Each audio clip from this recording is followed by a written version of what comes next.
নমস্কার, কেমন আছেন সবাই? আরও একটা নতুন ব্লগে আপনাদের স্বাগত।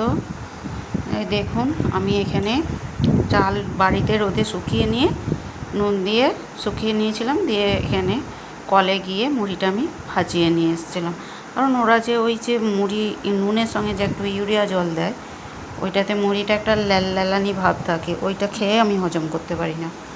যাই হোক, আপনাদের যদি এরকম কোনো অসুবিধা হয়, এরকম চাল বাড়িতে ধুয়ে নুন মাখিয়ে দিলে এরা যত্ন সহকারে ভেজে একদম বস্তার মধ্যে ভরে, প্যাকেটের মধ্যে ভরে আপনাকে দিয়ে দেবে। এই যে মুড়িটা, এই যে এটা ঢালছে, বালি টালিগুলো সব নিচেই পড়ে যাচ্ছে।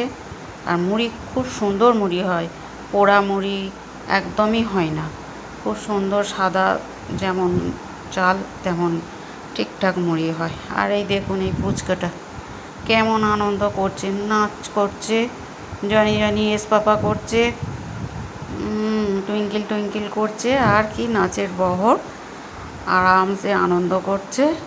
আর খাটের মধ্যে নিজে শুয়ে পড়ছে এই পুচকুটা আমাদের। যাই হোক, গিয়েছিলাম এখানে বাপের বাড়িতে, ঝাপান ছিল, কাদিপাড়ার ঝাপান বিখ্যাত।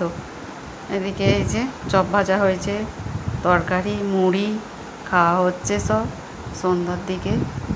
তারপরে এই যে বাবা আমার পুচকুটাকে নিয়ে আনন্দ করছে, এই যে আমাদের বাবা।